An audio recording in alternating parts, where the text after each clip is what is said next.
นางอนัตตาวิปัสสนาภาวนาหาหันยอดธรรมอนัตตา2 ชั่วโมงเต็มก่อนนี้นางปฏิบัติกุกรรมในเขาพร้อมกันไว้สาเยตนา3 เจ้าก่อนพุทธังที่พุทธาเจ้านั้นผู้เจมีเฮาคาไว้คาออกสาธุธรรมังที่ธรรมานาตาเจ้านั้นผู้เจมีเฮาคาไว้คาออกสังฆังยาริยาแปดเจ้านั้นผู้เจมีเฮาคาไว้คาออกต่อสืบกาเฮาติเลยดูคันธาเปิงดีพระตราสังขากรอิมาหังอัตตาภาวังพุทธัสสะปาริจาชามิกาติอันธาพาเปิงพี่แยมในดูตันพุทธาเจ้าเฮาออกอิมาหังอัตตาภาวังธรรมัสสะปาริจาชามิกาติอันธาพาเปิงพี่แยมในดูตันธรรมะเจ้าเฮาออกอิมาหังอัตตาภาวังสังคัสสะปาริจาชามิกาติอันธาพาเปิงพี่แยมในดูตันอาริยสังขารเจ้าเฮาออกต่อสิกว่าเฮาก็อ่อนกันเนาะผู้หลวงที่ปุญญาก็ปันโตอริยเจ้ากุเจ้าก่อน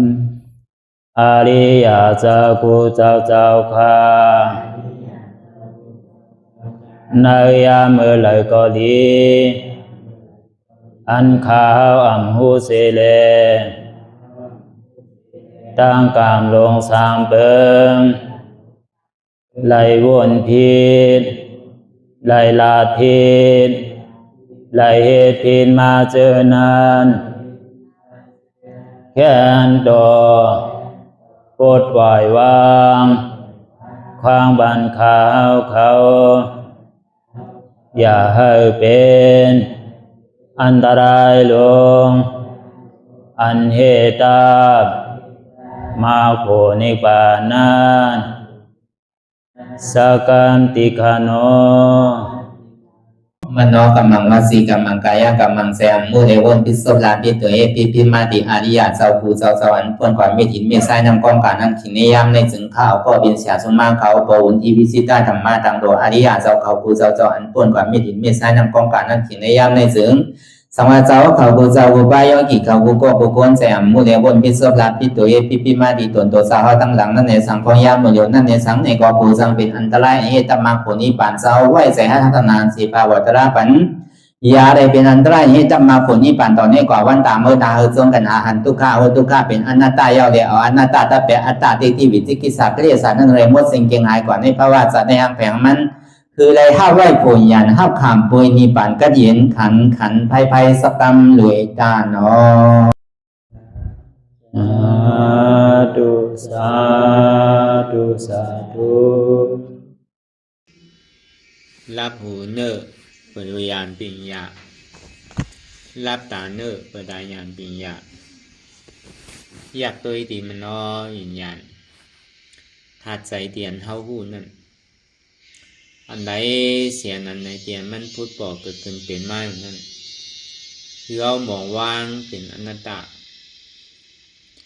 ก่อนตั้งเอาไปหันเจ็บไปหันทุกข้าไปปองใส่เนื้อหน้าตาในเกาะด้วยดีร่วมเคยใส่เขาก่อนตั้งเธอใส่ข้าวยาวๆเธอเสียวยาวๆเธอใส่ข้าวลึกๆเธอเสียวลึกๆข้าวเกิดออกตายข้าวเป็นออกลูกป้องเกิดเวียตายไหนใส่บางเขาตัวบอกไว้หลายแกคือเอามีหยาดตั้งหันน่ะตัวเขากว่า อย่างตั้งวัวนั้นมันแมนอย่างตั้งหันนั้นมันแมนหันมันแมนวัวนั้นมันแมนไหลไหนก็เพื่อเอาตั้งแต่เท่าความมาในป้นผีป้นเดินป้นวันมาต่อถึงมือเหลียวเนี่ย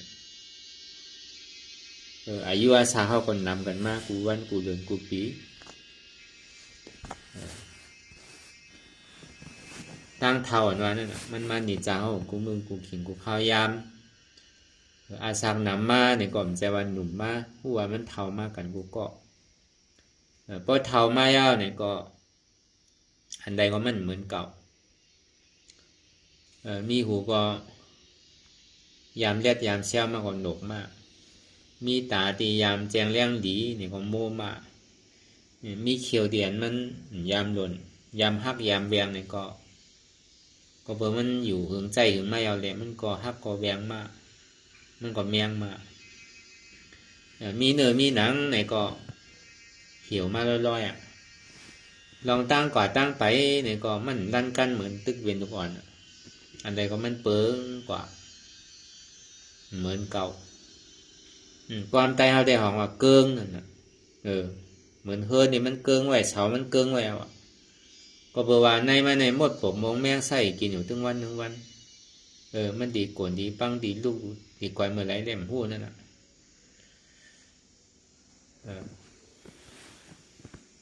ก็เบอร์นั้นในเฮาซ้ำดีอยู่จะเลือจะละการอะไรเฮาก็มีเฮ็ดไว้กลุ่มกระจายอันเก่าอันใหม่ก็มีเฮ็ดไว้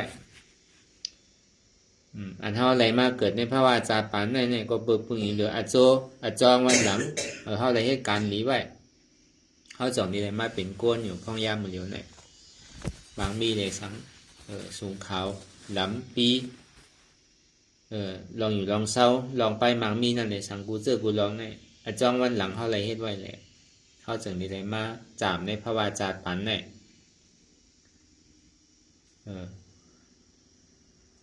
จังว่ามีกามแก่เนี่ยนะอันมาจอมเฮานั่นกามลีกามให้ก็เฮาเลยเฮ็ดไว้เลยเฮาเลยมาจามกามลีเลยมาขำกามให้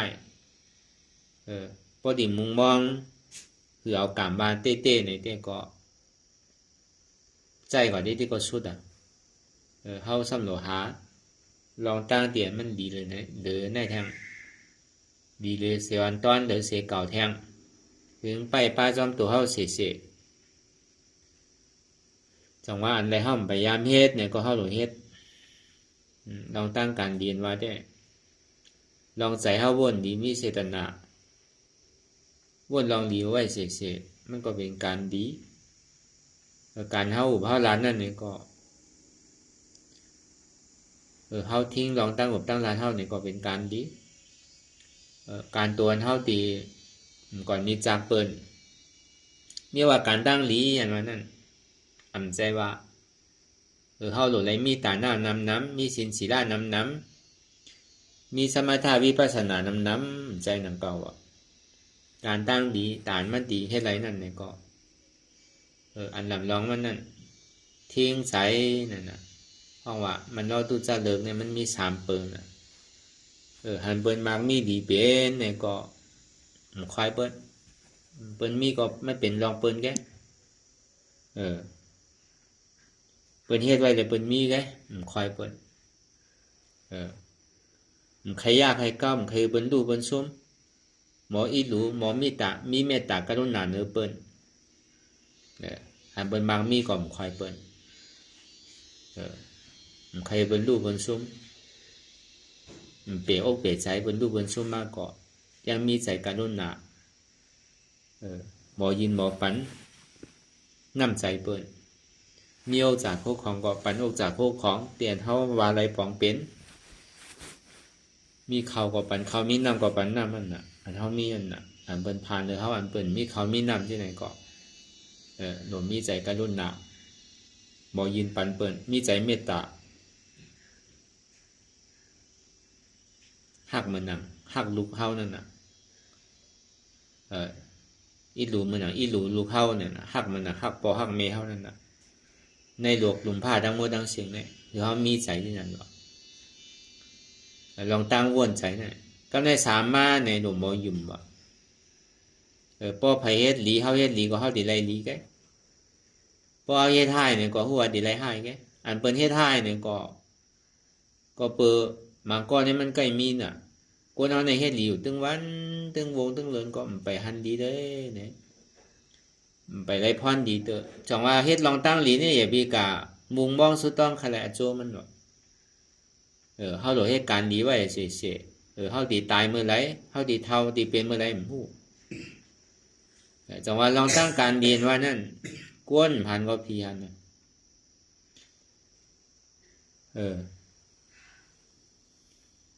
ไผ่พันก็กามมันต้องติดจับตัวไว้เสียการตั้งหลีนั่นกวนเอาใน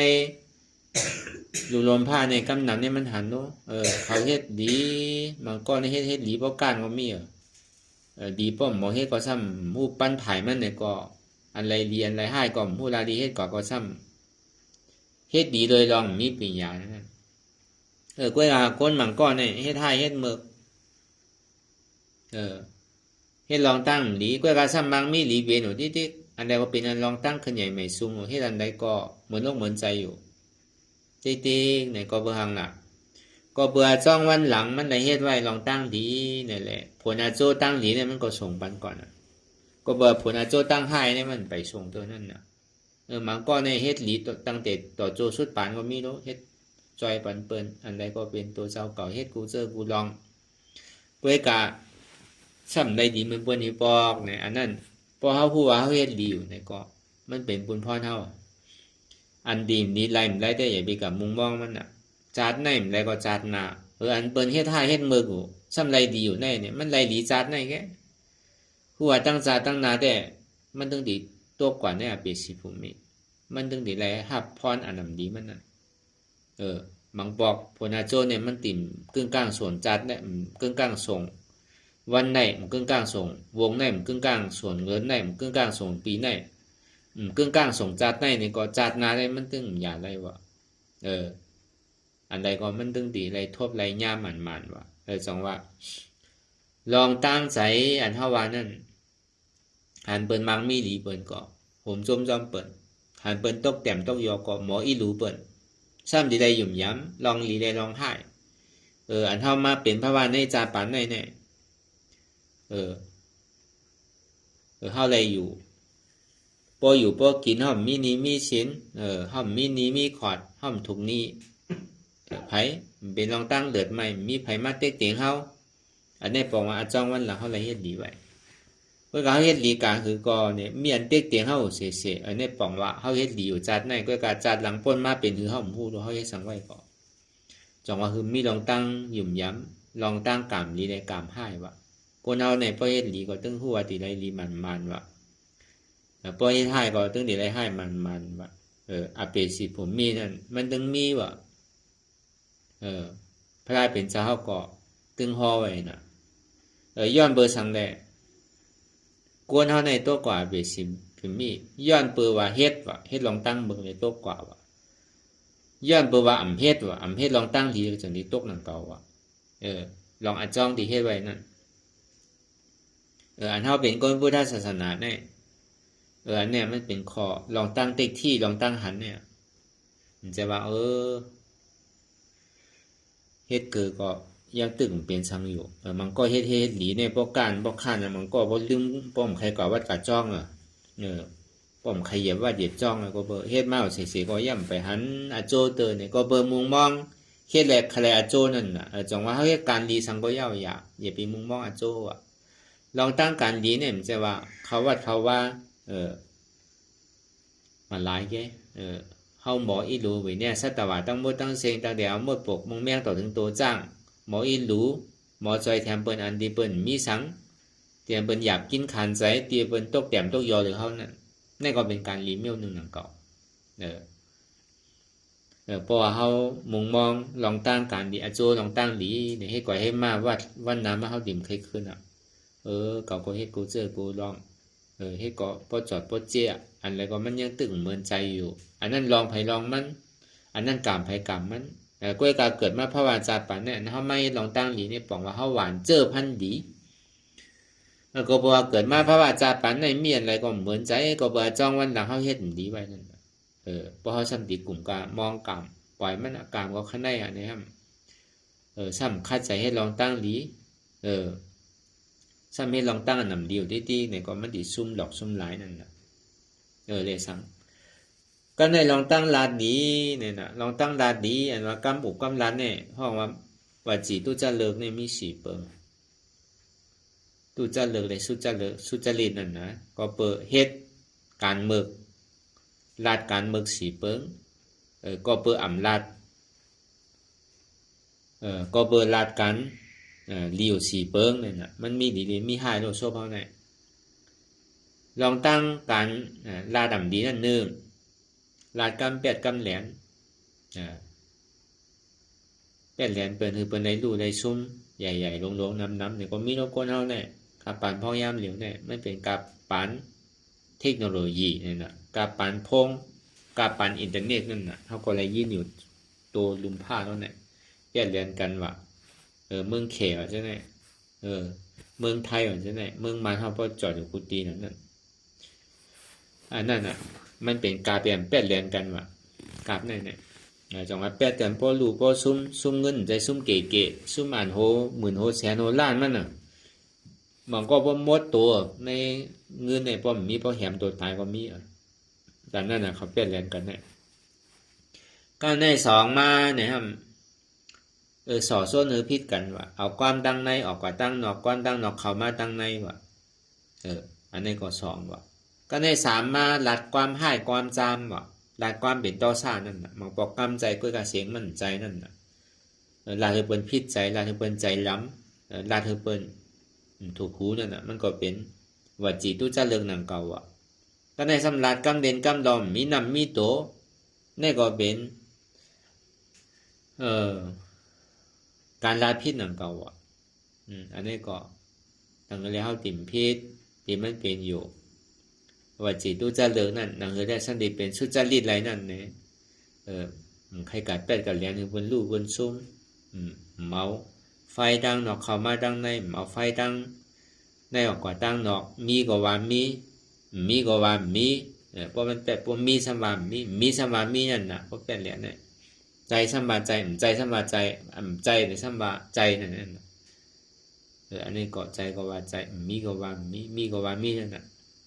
ลัดกำให้กำจำลัดกำเป็นต่อชาใจดำใจกำก้อนลัดให้มันหมดลัดโลคนเราเนี่ยอยู่ช่อมกันมาเขาว่าเปิดแต้มมันอีอ่อนอีหนึ่งเหมือนหนังว่าเหมือนเขากินพักนั่นแหละเขาเฮ็ดพักอยู่หอเฮิรนเดียวกันเพราะว่ามันเกิดเจียมเนี่ยก็เพราะเขาติดกับว่าอ้าวเกิดเปี้ยเจียมอะไรเนี่ยเพราะว่าที่ไหนก็ก้นเฮ็ดก็ใครเฮ็ดปันเนี่ยเว้นที่นั่นก็เขาว่ามันเนี่ยกรรมเนี่ยมันมีดีลาดโลเป้ส้มน่ะเป้เพชรน่ะเป้คมน่ะเป้เจียมน่ะเพราะว่าที่ไหนมันถูกหัวน่ะก้นเฮ็ดมันน่ะก็การซ้ำเปลี่ยนไล่ลาดมันนั่นน่ะเพราะมันเจียมก็เกิดเนี่ยมันถูกไว้โยมันได้เนี่ยก็มันยังลาดมันใจอยู่ก็กรรมมันหลีก็มันดีทอมว่ะเพราะมันพริกมันเพชรเนี่ยก็หมักพริกเนี่ยมันป้อเนาะมันถูกเนาะเนี่ยนี่ก็ว่าอะไรรู้เพราะมันโสมป่นนี่ก็หมักน้ำหมักพาเนี่ยมีน้ำนอเนี่ยเป็นขายป้อนอเนี่ยก็ลาอะไรน่ะจังว่าอีหยังเนี่ยก็มันมีที่เฮาโดมหมอดัดหมออุบตึ้งกลางลาดกว่านี่ก็มันจังเป็นอาแปดหนังเก่ากำในกายตัวจะเลิก3 เปิงเนี่ยนะเมาตัวใจเปิ้นตายว่ะเอาตั้งแต่หมดปกมงแม่งต่อถึงตัวจ้างสัก2 ติน4 ตินสัตว์นั้นมีตินสัตว์อยู่ในน้ำสัตว์อยู่ในต้นไม้ต้นตอกสัตว์นั้นมีปีกใช่ไหมท่องว่าเป็นสัตว์มันบดอันมีโตนั่นในเกาะเขาก็มีลองตั้งหักโตโกตายเหมือนกันเสี่ยงอันนี้เอาตัวใจเป็นตายวันนี้มันจะเอาก้นตายไงเอาสัตว์ตายก็มันก็ดีว่ะตั้งแต่หมดปกมองแมงต่อถึงตัวจ้างนั่นป้อเว้นอะไรได้ก็มันดีน่ะเขาก็มีอาศักเขาก็หักตัวโกตายเขาก็ยามเปลี่ยนมากนั่นเขาก็โกตายหนังเก่าโกนก็มีหัวใจเหมือนกันสัตวะก็มีหัวใจเหมือนกันนั่นน่ะนึงเอาตัวใจตายว่ะสอนลักเอาพวกของเปิ้นว่ะลองการลักในลองการโจรมันมี2 เปิ้นว่ะเพราะยามเมื่อเขากันลักเอาเนี่ยเพราะเปิ้นหันเปิ้นเฮาว่าโจรนั่นน่ะ ย่าเมื่อบนทั่วเผาก็ไปห้องโจรในนั่นน่ะโจรเขาเฮือนโจรเขาให้เขาสวนเขาหน้าว่าจังได๋ก็ย่าเมื่อเขาหันดีกวนลักก็มันซ้ํเปียนารู้มันซ้ํโกบันหันนำเก่าน่ะเปิ้นก็ที่ห้องโจรนั่นน่ะป้อย่าเมื่อเปิ้นหันเนี่ยเปิ้นห้องกวนลักนั่นน่ะไผมันลักอีหยังเก่าๆข่มหัวอันนี้ก็เปิ้นห้องว่าลักเอาโคของเปิ้นว่าตั้งแต่ลูกไม้ลูกตอกตั้งแต่พักเหยือนางเขียวตั้งแต่พักหมีพักกีตั้งแต่อันเปิ้นปลูกเปิ้นซ่อมอันเปิ้นไว้ในสวนในยาอันเปิ้นทิ้งซิมไว้นั่นเขาว่าลาลีกาบิดเขาก็บอกว่าเป็นคนลักเอาหนังเก่านั่นบอกเจ้าเปิ้นเกาะแต่ว่าใครโดย้อนเอานั่นน่ะเพราะเปิ้นปันก็อย่าไปเอานั่นน่ะง่ายอำลักของพวกของเปิ้นกดโผกดมีเปิ้นว่ามีใจกับใครกับกดโผกดมีเปิ้นว่าตอนนั้นวนก็มันดีวนว่าลองตั้งกดโผกดมีนั่นก็อย่าไปว่าดีกว่าเฮ็ดเตออย่าไปว่าดีกว่าลาดเตอแต่ตอนนั้นใจเฮาก็ย่ำดีวนว่าอันเปิ้นมีเจ้ามีของนั่นแลสังอันเฮามีเฮาสำกับวนอันเปิ้นมีเจ้ามีของนั่นแลสังแม่ก็ผิดนั่นเก่าว่านั่นมันจะว่าไรกว่าลองตั้งวนก็มันพอผิดไว้เอาว่าก็ในซ่อมลองตั้งลาก็เหมือนกันนั่นเก่าว่าอันนี้มันดีเป็นมันลาต่อของเฮาก็ฮักของเฮาเฮากับลาต่อเปิ้นก็ฮักของเปิ้นนั่นเก่าพวกกอมเจอก็เปิ้นเจอกอมเจอนั่นเก่ากอมลีลาลองซ่อมว่าก็ในสามมาเนี่ยอันเฮ็ดก็มันแค่ดีเฮ็ดนั่นน่ะใจว่วนชอบลาโตเฮ็ดน่ะอันนี้ก็ทิ้งอะไรวะอันเฮาทิ้งอะไรเนี่ยก็มันบ่เป็นการดีแล้วน่ะป้อมทิ้งไรในซึ้งใจก่อมทิ้งไรชอบก่อมทิ้งไรโตก่อมทิ้งไรก็เปเฮ็ดดองตั้งว่าจีตุจะเลิก3มโนตุจะเลิก3ว่าจีตุจะเลิก4กายะตุจะเลิก3ในอ่อนตกนาลายวะอ่อนตกเมื่อปีสิภูมิวะก็เปิดเฮ็ดลองดีวนดีลายดีได้เฮ็ดดีได้อ่อนเฮาตกวะก็เปิดว่าเฮ็ดลองตั้งลีเนี่ยเดี๋ยวอ่อนเฮาตกก็เปิดเฮ็ดลองตั้งดีก็จะอ่อนเฮาตกนั่นเก่าอ่ะเนี่ยลองตั้งเฮ็ดอันเบิกลองตั้งอันเฮ็ดตั้งหลีนั่นนี่ก็มันก็เป็นลองตั้งอ่อนเฮาตกนั่นเก่าอ่ะก็เปิดมันมีลองจ้องไว้ว่าเฮียงในนาสัตวะเฮียงตกนาลายเฮียงตกมันนำนาวะมันใจกี่เกี่ยวนั่นตกเมืองนาลายในสังโกนเฮาในหลุมผ้าทั้งหมดทั้งเสียเนี่ยมีอยู่เจ็ดเหงล้านไปเนี่ยอันตกเมืองนาลายเนี่ยนำเลยในเต้ๆวะอ่านโหมื่นโหแสนโหล้านมันวะอ่านโหเป็นหมื่นเตาแสนเตาอันตกนาลายเนี่ยมันใจกี่เกี่ยวนั่นมันดีโกน่ะก็เปิดมันมีเตะในพระเป็นเจ้าจังที่ห้อนั่นน่ะอันเป็นอาเปสีผมมีเปสีผมมีในห้องว่าสัตเรชันก็นำหมดนำเก่าตัวในตึกในสวนในไฮในนาวน่ะอันไหนมันมีหมดบกมงแม่งมีรู้มีบ่เต็มกว่าปิ๊กน่ะอยู่เจ้าบ่อซ้อมเมื่อเท่านั้นเป็นตัวสัตว์มดๆเท่านั้นนั่นก็เปิดห้องว่าเป็นสัตเรชันนั่นน่ะเนี่ยมันเข้าป้าในอาเปสีผมมีน่ะ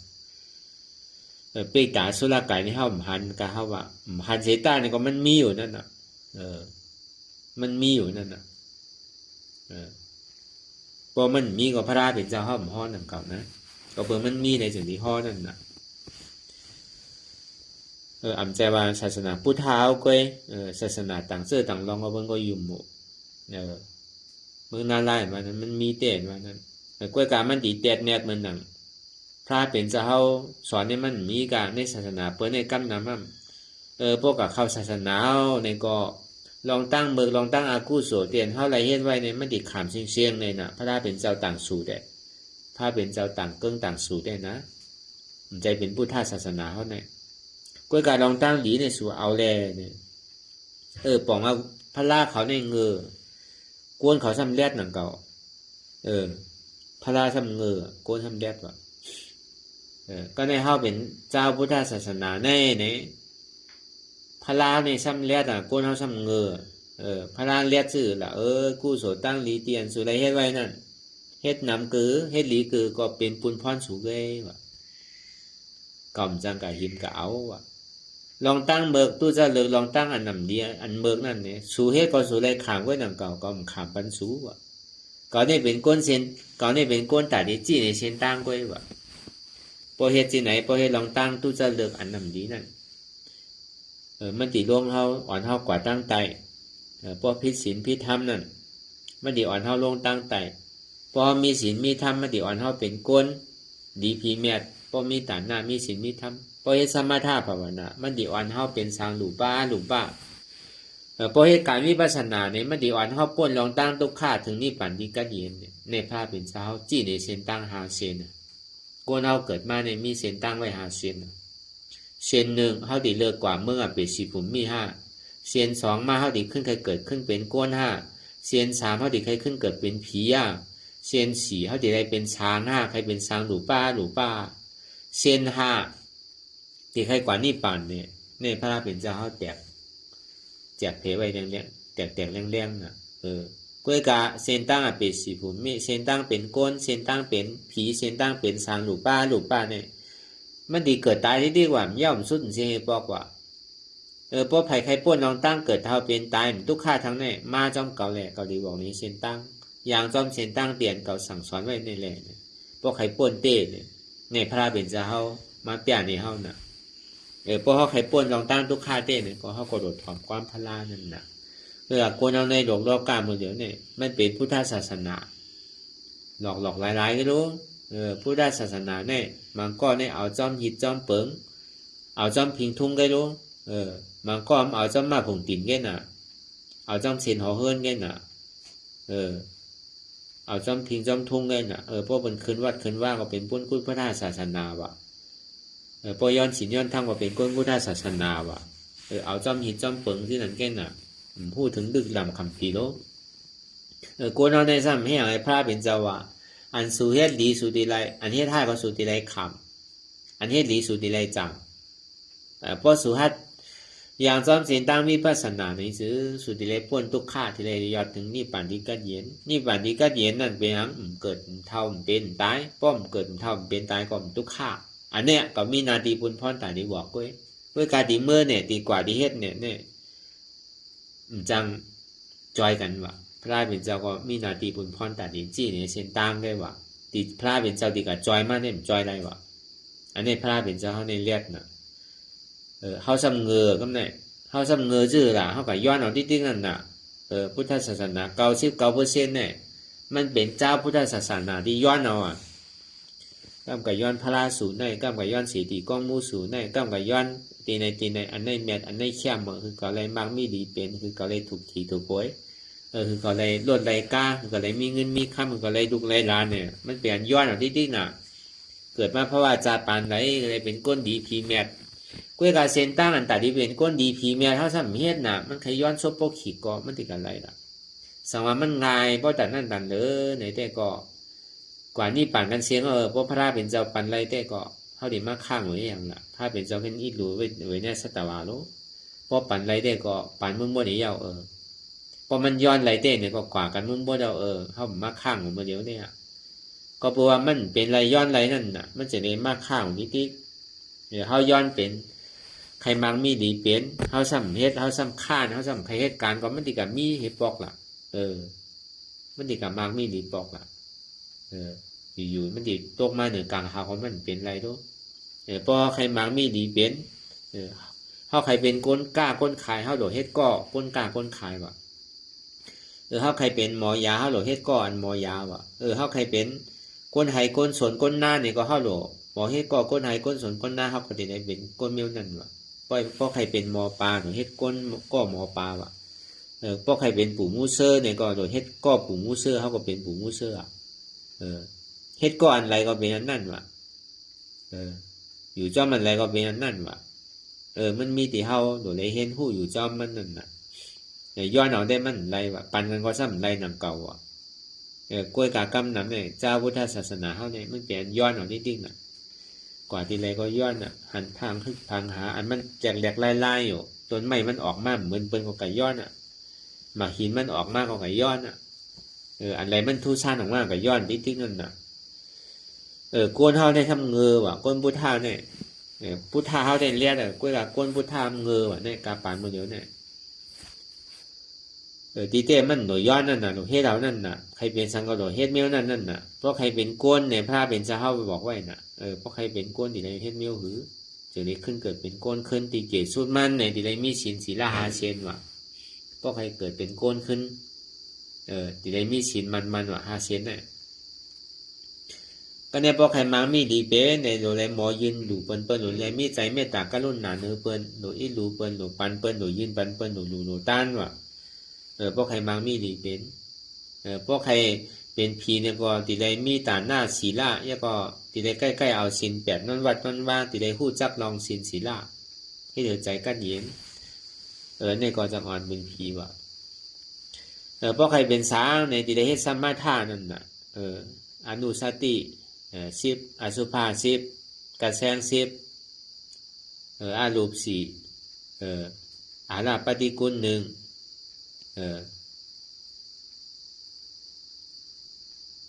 ในดังหมดดังเสียมันมีอยู่40น่ะสมถะนั่นเพราะเหตุฉะนั้นก็จะได้กลายเป็นช้างหนูป้าบ่เพราะว่าใครเป็นอริยะใครกว่าเส้นตั้งตาดิมอ่อนเฮาเกิดเท่าเป็นตายให้ว่าเส้นตั้งนี่ปั่นเนี่ยที่ได้มีสมาธิที่สมาสังกัปปะว่ะอันเฮาเฮ็ดกันอยู่มื้อเดียวเนี่ยเส้นตั้งหาเส้นเนี่ยมันเป็นเส้นตั้งเอกเส้นตั้งเงาเป็นเส้นตั้งที่กับเป็นสิภูมิเป็นเส้นตั้งตาดิเปิดนิพพานเส้นตั้งวิปัสสนาเนี่ยสมาธิที่หันทุกขาสมาสังกัปปะวนมาทุกขาเป็นอนัตตาเจ็บในมันใจเก่าอนัตตาพอมีเจ็บก็มีเก่าพอมีเก่าก็มีเจ็บพอเจ็บออกก็มีเก่าพอเอาเก่าออกก็มีเจ็บอ่ะเนี่ยที่ได้ฮัดที่ไหนวะเขาจะนี่ป่วนตั้งทุกข้าวอ่ะอันนั้นมาจ้างคือกรรมพยายามเดี๋ยวเนี่ยที่เป็นปรมาที่เป็นรอบเป็นแกนในการวิปัสสนาเนี่ยมันเป็นยอดตั้งหมดตั้งเสียงก็เบอร์มันติดตัดกรรมในเส้นตั้ง4เส้นเนี่ยมันจอมกรรมนี่ที่กั้มกรรมลีกั้มกรรมให้ตายเป็นก้นอยู่ปากก็เห็นก็ตายที่ปอกขึ้นมีนั่นเป็นก้นหนึ่งก็เหลือเส้นนั้นปอกขึ้นมาเป็นสิภูมิตายที่มาเป็นก้นก็มันง่ายๆรู้ก้นใครมาเกิดเป็นก้นเนี่ยก็นำอยู่ก็อากาศปานพ่อยามแล้วเนี่ยมันเป็นที่นั่นน่ะกระโจติมาเกิดเป็นก้นก็ง่ายๆพอเมตตาดีพร้อมแต่ที่มีลูกนึงก็ง่ายๆอันใจอันจ่ายอันสังก็น้ำที่มีเหมือนเมื่อกูปอกเหมือนก้นเทาเมื่อก่อนมีเป็น10เป็นเช้าเพราะมันเป็นไรน่ะเมื่อเดี๋ยวเนี่ยที่เกิดมานึงก็ง่ายๆแล้วจังว่าเฮามาวนทัดสางด้วยก้นเมื่อเดี๋ยวเนี่ยมันเหมือนเมื่อก้นกูปอกแค่หยาบแล้วหยาบทั้งนี้เตี้ยมันใจดีง่ายเหมือนก้นยังตึกกึนนะเหมือนในลุมผ้าเนี่ยหาเตียนมีวานเนี่ยมีวะพระเป็นเจ้าพ่อไว้มันเจ้าว่ามันมีอาจองตีเจ้าอนุรุทธายามกว่าหันมานั่นก็เพราะว่ามันไหลตาติบน่ะอนุรุทธาเนี่ยเพราะว่ามันตัวกว่ามือตั้งหลังป้นมาในกัมภะปฐมาเตมานั่นมันมาวนตัวเนี่ยงั้นตัวกว่าตั้งไหลก็มีกาวานมีกาเมืองว่ะอันว่ามันเป่าพางที่ก้นอยู่ก้นเศร้าเป่าพางเนี่ยก้นเฮ็ดก้นชอบเนี่ยมันมีว่ะว่าตั้งไหลก็อันว่ามีวานมีขงเนี่ยแต่ที่มันยานเป็นว่ามันมีว่าพุทธิสัตตึกกันกว่ามึงหมดว่ะจอมตาจอมตังไผ่ซ้ายไผ่ขวาจอมหมวยจอมย้อยจอมไผ่จอมสวนจอมนาเนี่ยก้นเนี่ยบ่เต็มกะเชงว่ะก็เปิ่มือขิงขาข้าวยำนั่นก้นอันเฮ็ดผิดศีลผิดธรรมเนี่ยมีว่ะตึงมีศีลตีเกศซึ่งมันในมีศีลศีล5ศีลเนี่ยตึงมีว่ะพวกมันแม่นเลยนั่นทางไหนก็มันก็เอาศีล8มันก็ซ้ำกับจ้างตื้อกรรมตระเฮ็ดสมถะภาวนาย่ำใจว่าเป็นกาบมือพุทธศาสนาป้องมาเตอป้อเต็มกว่าเชียงว่ะเฮาว่ามาตัวในกาปันพ่อยามเดี๋ยวในตัวรู้บางปองในกว่าเป็นลักกระโจติหันวาน1วานก็ง่ายกว่าไกลๆถึงนี้หันเฮิรน1หลังกว่า1ทีถึงนี้หันวาน1วานถึงนี้หันเมือง1เมืองก็รู้เมื่อกาปันนั่นในอารมณ์ก็เต็มปีก่อนม้วนว่ะก็เบิกก้นเนี่ยมันพิศีนี่แหละในเมืองอ่ะเป็นสีภูมิเนี่ยก็ มันมีนั่นน่ะมันเกี่ยวย่ำไปมีไผกับโต๊ะเดินนั่นน่ะหน้าไล่อันว่านั่นไปมีเด้อว่ะ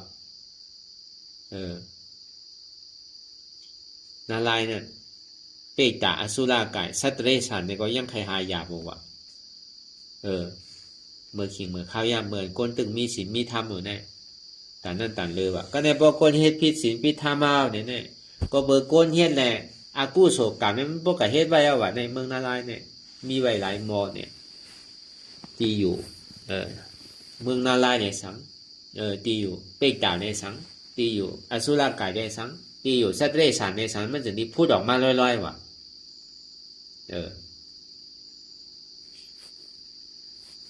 ก็มีอยู่ว่ะยามมีมากว่ะเนี่ยเข้ามาตัวกาเผาปานเข้าเหมือนเดียวเนี่ยอันที่ไรว่าตีขึ้นหลังคาขึ้นตีกันกว่าเป็นแถวมีเนาะ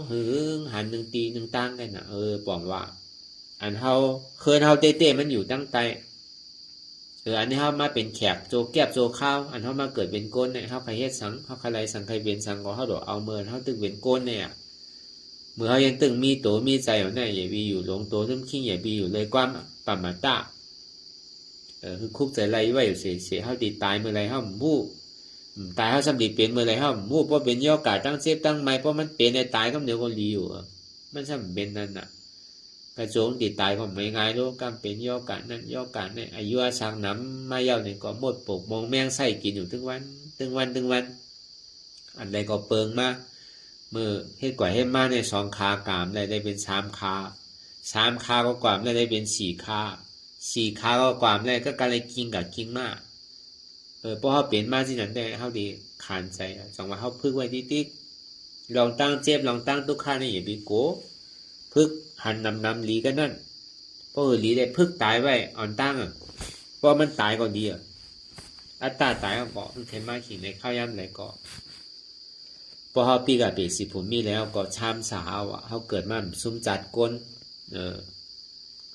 เกิดแต่ว่าเขาเกิดมาในภาวะจาปานในเนี่ยไหลอาล่างเนี่ยผมก้านไหลน้ำเมียแทงพอทีเกศสุดมันเนี่ยพอเขาพายข้ามก่อนถึงกุนปุ่นเย้าเนี่ยก็พอเขาปีกับปีสิผมมีอะไรเปิดพระตัวนี้ป่านได้เอาเนี่ยใครตายซื้อก็เติมมันหรอกตีสูงสุดมันเนี่ยจังว่าเส้นตั้งเตียนเฮามาจ้างตื้อกรรมหมู่พ่องยามเหลียวเนี่ยเหมือนนั้นมันเป็นเส้นตั้งมีลักษณะมันอยู่เหนือกรรมตั้งเซงมันดิตัดกรรมแปลทั้งเซงป้อมเป็นนั้นไหนแต่ดิตัดกรรมแปลแต่ว่านี่มันถึงมีนะมันถึงได้จ้อมกรรมที่ได้เฮ็ดลีอะไรกรรมลีมันก็ไปยาวเดินหนังเก่าก็บ่เฮ็ดลีใครไรลีก็มันก็ดีไรกรรมลีนั่นน่ะเฮ็ดให้ก็ใครไรก็ไม่ตึงดีไรกรรมลีเพราะว่ากามขาวกามล้ำกามใสเนี่ยนะเพราะกามล้ำก็ให้อากูโสต้องกับเป็นสีปุ่มมีเพราะกามขาวเนี่ยก็อยู่เมืองโกในเมืองผีเพราะกามใสเนี่ยก็อยู่เมืองสางหลูป้าก็แล้วพอมันตัดกามเอาเนี่ยก็มันอยู่เนื้อกามเอาเนี่ยก็เป็นอริยะนั่นขึ้นกว่าเมืองผีตีเกศสุดมันเปียวอยู่ในเมืองผีขึ้นที่มันโล่งว่ะเพราะเป็นอริยะเนี่ยป้อมไปเป็นอริยะในโลกติ๊กว่าเป็นผู้ดูศาสนาเนี่ยตายเป็นสางปากก็เห็นก็หมื่นก็ตาดีปอกขึ้นมาถ้าว่าตายเป็นสางแสนก็ตาดีปอกขึ้นมาเมืองโกนเมืองผีมีหนึ่งก็เลยเสียนั่นกว่าเปสิผมมีหมดว่าผีก็เหมือนกันว่าตายเป็นผีปากก็เห็นก็หมื่นก็แสนก็ตาดีปอกขึ้นมาเป็นโกนมีหนึ่งก็เลยเสียนั่นปอกขึ้นมาเปสิผมมีเสียงว่าตายเป็นก้นอยู่ปากก็เห็นก็เหมือนก็แสนก็แต่ดีปอกขึ้นเป็นก้นมีหนึ่งก็เดี๋ยวเสียนั่นทั้งปอกขึ้นอ่ะเป็น10ผมมีเสียงว่ามันง่ายๆนั่นนะอย่าไปคือเขาไรปัญญาที่นั่นคือเขาคัดใจเขาไรมาทมยาศาสนาพุทธคำพระเป็นเจ้าเย้าเนี่ยก็ปองว่าพระเป็นเจ้าตึงมีอยู่สู่ที่3เนี่ยเขาตกลาตกลื่นหนังเก่าสู่ที่1เนี่ยเป็นกิเลสานิโรธาสมาสัมพุทธะสูตรที่2ได้เป็นขันธานิโรธาสัมมาสัมพุทธะสูตรที่3เป็นธรรมมาธาตุสัมมาสัมพุทธะอันเฮามาทบบุพ่อยามเดี๋ยวนี้เป็นธรรมมาธาตุสัมมาสัมพุทธะธรรมมาบอกว่าอนัตตานั่นอันเท่าไรมาถอมายินไรมาจ้างตื้อกรรมอนัตตาเนี่ยบอกว่าเป็นธรรมมาสัพเพธรรมะอนัตตาเนี่ย ทำดังโมดังเสียงมีอยู่80,000เสียงในเป็นอนัตตาในห้องว่าธรรมะถาตู้ถาตัวเฮามานะไอ้เจ็บแก้นต้องตอดเนตรสานสั่นไว้โคมไตแล้วพระเฮามาเป็นอะไรเป็นไหวยอดถาดลมไม่กัดอุ่นหนาวเป็นเตโชถาดไฟนักเว้าอ่อนแข็งเป็นปฐวีถาดลิ้นจู้ตุ้มจับยายจึมหยอดเป็นลูกเป็นอาป้อถาดน้ำในป้อหันที่ไหนที่เอาเนี่ยอ๋อในเป็นถาดลมนู่นว่าอะไรอนัตตาอ๋อในเป็นถาดไฟนู่นว่าอะไรอนัตตาอ๋อในเป็นถาดดินนู่นว่าอะไรอนัตตาอ๋อเนี่ยเป็นถาดน้ำนุ่มวาอะไรนัตตาในห้องว่าเป็นถาดตู้ถาดต่อนั่นอันเท่ากับไว้กองมูใหญ่กองมูหลวงในป้อมหันนั้นได้ไว้คือกองยาวถาดต่อนั้นจีเต้มันอยู่ในตัวในใจเท่ากันนะมันจะมาอยู่ที่กองมูใหญ่ๆลงว่าเป็นถาดอันใดว่าเป็นเศษตีเป็นถาดต่อมันใจเนาะมาเป็นช่างแจ๊กใส่แค่ไหนมันแจงเต้ก็มีลูกอันเต้เนี่ยเสียงหลีเปิ่นว่างขายจำกัดลูกเสียงอันนั้นลีเรียนว่างขายจำกัดนั่นสัมมาสัมพุทธาวะสัมมาสัมพุทธาเป็นหางหนามใจเป็นยุคทูพระเป็นเจ้าก็ว่าเป็นสัมมาสัมพุทธามใจวะสัมมาสัมพุทธาเนี่ยเป็นสัมมาทิฏฐิวะสัมมาทิฏฐิเป็นหางหนาหันทุกข้าวะสัมมาสังกัปปะเป็นหางหนาวนมาทุกข้าเนี่ยเป็นอนัตตาวะ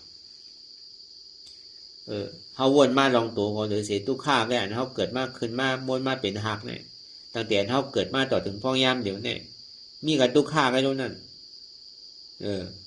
ใจเขาที่มันเป็นอยู่อันมันเหมือนอกเหมือนใจเขาก็อันเหมือนอกเหมือนใจงุ่นงิบอยู่อยากขึ้นขั้นคานใจอยู่เหมือนอกเหมือนใจอันนั่นก็เป็นทุกข้ากันแล้วกำก็ดีกำก็ให้กำก็ให้กำก็โขนั่นก็เป็นทุกข้ากันนะพอดีว่าที่เตมันดีปึงอีกอันใดอันเขากับวนลองเปิดได้จ่องเขากับเสื้อใจความใจกับวนเนี่ยมาเป็นทุกข้ากันนะจงที่ว่าบอกว่าตั้งโมตั้งเสียงในเหลือเสียทุกข้านี่มันมีอันไหนวะดียาวๆมันก็อันทำมานางก้นขึ้นเมยแก้นที่มันพูดบอกมาดีตัวเนี่ยก็อันเจ็บแก้นต้องต่อเนี่ยก็เป็นทุกข้าเนาะอันเฮาฮู้ว่าอันใจเฮาฮู้เจ็บแก้นต้องต่อนี่สังก็เป็นทุกข้าเลยเนาะอันถ้าวันเจ็บแก้นต้องต่อนี่สังนี่ก็เป็นทุกข้าเลยดีเตมันก็อันเฮาวนลองตัวลองใจลองเจ็บนั่นก็เปิดตัวนั่นมันใจของเฮาใจนั่นมันใจของเฮาเจ็บนี่ก็มันใจของเฮาเดี๋ยวเสียทุกข้าใกล้เตียนมันเกิดขึ้นมีทุกข้าใกล้เตียนมันตั้งอยู่มีทุกข้าใกล้เตียนมันรู้กว่าเดี๋ยวเสียทุกข้านี่มันมีอะไรเนี่ยพอป่องแจงแรงใจว่าตั้งโมตั้งเสียงในเดี๋ยวเสียทุกข้าใกล้เนี่ยเฮาก็กัดเย็นนี่แหละทำมีก็หันทุกข้ากับวนก็รายการทุกข้าใกล้เหมือนบ้วนมันใครเป็นถึงก็เย้ามันเจ็บมันทุกข้าขานใจมากคือก็ยังมั่นใจของเก่ารู้อนัตตาทำมีก็หันทำใจก็หู้ว่ามันเป็นอนัตตาว่ะใจตัวก็ใจก็ใจเจ็บก่อนว่านั้นมันเป็นอนัตตาว่ะอันเนี้ยญาพราพอหันทุกข้าก็หันตราพอหันตรานี่ก็หันพราพอหันทุกข้าหู้ทุกข้าหับทุกข้าหันเจ็บหู้เจ็บหับเจ็บก็บอกว่าหันพราหู้หันตราหู้ตราหับเอาตราไหลตราหันพราหู้จักพราหับเอาพราหยุ่มย้ำพราพอเขาไข่ป่นทุกข้าเขาอย่าไปโกทุกข้าพอเขาไข่ป่นเจ็บเขาอย่าไปโกเจ็บผมจมตาที่หับไว้เสียพอไข่ป่นทุกข้าเนี่ยก็เขาโดดเห็นหู้อยู่จอมทุกข้าพอเขาไปมันโกมันป่นมันไหลเหมือนเงาแดงจอมกลพอไข่ป่นมันเขาโดดเห็นหู้อยู่จอมมันหาทุกข้าหันทุกข้าหับทุกข้าวางทุกข้าเป็นอนัตตาอันเจ็บหู้เจ็บหับเจ็บวางเจ็บเป็นอนัตตาก็เลยหันทุกข้าก็นั่นหันตาลาก็เลยหันตาลาก็นั่นหันพลาเหมือนนั่นพอหันทุกข้าหู้ทุกข้าหับทุกข้าวางทุกข้าตัดเหตุหางเงาจ้องทุกข้าถึงกว่าที่เป็นทุกข้านั้นสุดเสียงเก่งหายกว่าหาตาลาหันตาลาหู้ตาลาหับเอาตาลาเป็นตาลาไหลตาลาเนี่ยพอไหลเป็นตาลาก็ยาวเนี่ยก็หยุ่มยำพรา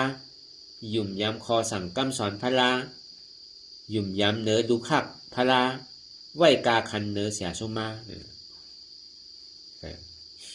อันเนี้ยมันก็เข้าจัดถึงดีก็เลยหันทุกข้าก็นั่นหันตาลาก็เลยหันตาลาก็นั่นหันพราบอกว่าพอหันเจ็บ หันทุกข้าก็ปองว่าหันพละผู้เจ็บผู้ทุกข้าก็ปองว่าผู้จักพละผู้จักคอสั่งสอนพละนั่นน่ะคาบเจ็บคาบทุกข้านี่ก็ปองว่าคาบเอาคอสั่งสอนพละพอมันเจ็บสุดเสียงเกียงหายกว่าเหตุทางเอาจ้องมันโตกว่าอย่างนี้ก็ทบยาพละกับไหนพอทบยาพละอย่างนี้ก็จะดียุ่มเนาะพอเป็นอาดีใหญ่เอาเนี่ยก็สถานนี้มันเปิงเอาหนายุ่มหนาทุกพระตราสังขารเนี่ยมันเปิงเอาหนาป้อมไปเป็นอาดีใหญ่เนี่ยสถานมันหมอเปิงหมอพิษหมอเปิงพอเป็นเนี่ยว่ามันเปิงเอาไอ้ก็เวนั้นเป้าหมายสูงสุดขอยังงานอันสูงสุดอันเท่าไรไม่เหตุการวิปัสสนาในก็เพื่อเขาไขป่นทุกข้าเขาจะลงมาหาทุกข้าก็เพื่อเขาไขป่นเจ็บเขาจะเลยมาหาเจ็บพอห้ามไขป่นทุกข้าเขาไขหาเจ็บเนี่ยก็เขาก็ดิ่มป่นดิ่มปอกเขาไขปลายหรือปลายตึงป่นดิ่มปอกพอเขาไขป่นมันเนี่ยก็อย่าไปโกอย่าไปก้านอย่าไปข้านอย่าไปลืมอย่าไปอายหันอยู่หู้อยู่คือเขายอมห้ามอยากก็วางเป็นหน้าตาติ๊กเพราะเป็นนั้นมากเนี่ยก็ที่เป็นเท่าก้อนหนึ่งเขาเป็นคนพุทธศาสนายุ่มยำขันธาเปิงเป็นอนัตตาจึงที่ห้องมาเป็นคนพุทธศาสนาป้อมยุ่มยำขันธาเปิงเป็นอนัตตาเนี่ยมันจะเป็นคนพุทธศาสนาพอเขายุ่มยำขันธาเปิงมันเจ็บมันกวนมันขืนมันเหมยมากคือพอเขาหนังแล้วก็เขาพื้นหนึ่งโต้งค่ายลายอัตตาสมาเป็นหัวเกาขาเกามือเกาตัวเกาใจเกาเจ็บเกาตั้งหันพิษน่ะตั้งวนพิษสมาป้อนนั้นก่อนหนึ่งบันพื้นบันค่ายบันในเปิดตามื่นตาเนี่ยมองขิงมองข้าวมองยามเนี่ยก็เปิดตั้งหันพิษวนพิษเนี่ยมันกึกจ้อมตัวไว้อยู่เสียๆน่ะเมื่อเขาอยู่เขาอยู่เพื่อนเช่นไหนเมื่อเขานั่งเข้าไปเขาดูเข้ากว่าเข้าไปเช่นไหนเนี่ยมันใจกินให้เขาที่ทิ้งน่ะตั้งหันพิษวนพิษเนี่ยมันกึกมาตั้งแต่หันเท้าหูกว้างมากลูกการในเขาสามารถพึกหันตั้งหันหมัดแมนในวนหมัดแมนเข้าตั้ง2 ชั่วโมงเลยลูกตั้งหันหมัดแมนในหันมามีโฮมมีคามมีมือมีโตมมีใจเพราะมันมีในหลวงสั่งมันได้อีกมันเจ็บมันกดมันขืนก็เพราะมันมีโฮมมีขามีมือมีโตแหละมันใจของเกาเต้ตัวว่าเนี่ยใจนี่ก็มันใจของเกาเต้เจ็บนี่ก็มันใจของเกาเต้นั่นเนี่ยตั้งหันหมัดแมนตั้งวนหมัดแมนหนึ่งเพื่อนโต้งค่ายลายเปิดตามื่นตามองขิงมองข้าวมองยามตายก็ตายมี2 ตายเพราะก้นตายเป็นเทวดาเป็นผีคุณผีนางผีเพราะอัตตาตายเป็นอาริยะใครตายก็เติงมันละเฮ็ดไว้ใส่5 ท่าสันฐานที่ไหนอะไรจุนข้าตั้ง2 ชั่วโมงเลยนะมันใจวันนำสั่งนะพึกจุนด้วยอันตายเนี่ยปีโก้ป้องใครตายกั้มเงี้ยตันหูโตอันดีโกหนานั่นตาเท่าดีเกิดทั้งนั้นเขาตั้งเก่าเหลือน10 เหลือนโนอยู่ในต้องเนี่ยเหมือนหน้าไล่ดีกว่านั้นคานใจหนาวในต้องนั้นเกิดออกมากกว่าสมูดีตาดีอยู่นั่นก็เบี้ยงไว้ใจที่นั้นอีกนึงเขาดังตลาดเนี่ยก็มันจะดีมีลองตั้งทหารสืบกว่าตั้งนาอะไรก็บนนั้นในการวิปัสสนาพอดีว่าเฮาติกันนี้ห้อมทบยาพราเนี่ยก็ซับแรงเหนียวนุพลานธรรมะธาตุสัมมาสัมพุทธะเนี่ยสัมมาสัมพุทธะพรานว่านั่นยุ่มยันขันธาเป็นอนัตตานั่นน่ะอันนี้พอเขายุ่มใช่นั้นทำมีหันนางฮือเจ็บเกิดนางฮือทุกข้าเกิดทำมีหันเจ็บหันทุกข้าทำใจหูเพราะมันเกิดมาแล้วก็อ่ำใจเก่าอนัตตามันพูดตีตัวอ่ำใจตัวเก่าอนัตตาพูดตีใจอ่ำใจเก่าอนัตตาพูดกว่าดีเจ็บกว่าเจ็บในก็อ่ำใจเก่าอนัตตากว่าลองตั้งพิษเปินก็พิษอ่ำใจพิษเปินเป็นพิษเก่าก็อนัตตาในพระราเป็นเจ้ามาสอนเขานั่นเขาตัวห้าเป็นแรงวนจอมพระราเป็นเจ้าเว้นน่ะในก็เขาโทษว่าน่ะพระราเป็นเจ้าพอหันเมื่อไรก็ทบเมื่อนั่นน่ะป้อมหันก็ทบนะป้อมหันทุกข้าก็หันตะล่ามหันพลานั่นน่ะหันเจ็บก็หันตะล่านั่นน่ะป้อมหันตะล่าก็หันพลานั่นน่ะบอกว่าป้อมหันเจ็บก็หันพลานั่นน่ะป้อมหันทุกข้าก็หันพลานั่นน่ะพอหันเจ็บ หันทุกข์ก็หันพละพอฮู้เจ็บฮู้ทุกข์ก็ฮู้จักพละพอหาบเจ็บหาบทุกข์ก็หาบเอาพละพอเจ็บตกสุดสิ่งเกียงหายกว่าทุกข์สุดสิ่งเกียงหายกว่าอาจองทุกข์นั้นรับสิ่งเกียงหายกว่านี่ก็ทบยาพละกำเหนียวไปหันกำเหนียวพละไปนึงก็เลยฮู้กำเหนียวก็เพราะนั้นเนี่ยก็แน่ก็คือเอาหยาบปีอย่าเฮาวนดีวนยาวเข้ายามหึงอย่าไปว่าไผอย่าไปว่าเทิงอันหันก็ดีอันวนก็ดีคือมันเพ่งเพียงกัน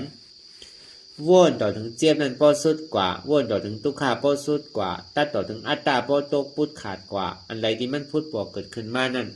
คือเฮาบ่หมอวนวางแตบตัดเป็นอนัตตาสัพพอไหน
ลองตั้งอันเป็นอยู่กุเซอกุยา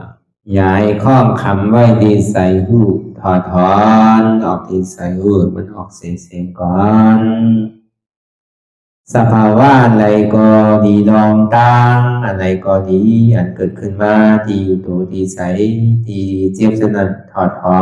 นออกที่ใส่หูมันออกเสียงสภาวะยุทธาสีเปิงสนั่นเจ็บเทียนโตกอดเนตสั่นไหวโคมไต่ไม่กัดอ่อนแข็งสู้ตุนทรัพยายจึงอยากเป็นดูสภาวะยุทธาสีเปิงสนั่นตีหนังทาดกว่าผู้ทรัพย์ตีอัตตากว่ายึดว่ามีโตมีใสมีเจ็บสนั่นเอาบ่วางเป็นอนัตตาไหลลองแสนพ่องปิวอยู่อันเฮาว่นลึกว่นเลยอยู่เป็นเดิมเป็นลาวอยู่ซึ่งในสาวถอดถอนออกตีใส่หูมันออกเสียงก่อนยอมกึดยอมออกยอมลงอันเฮ็ดให้เฮายินดียินให้เสื่อมอารมณ์เสื่อมถึงใสถึงคอไว้ตีมันยืดไว้ตีมันเป็นทุกขานั้นปวดปล่อยวางออกที่ใส่หูมันออกเสียงก่อนลองเสื้อเป็นทุกข้าเลยลองย้อนถึงใสหลายๆอย่างมันเกิดขึ้นมาตีตัวตีใสตีเจียบสนั่นปวดวางย่อเสียงก่อนก่อยค่ายย้ายลายหนึ่งพื้น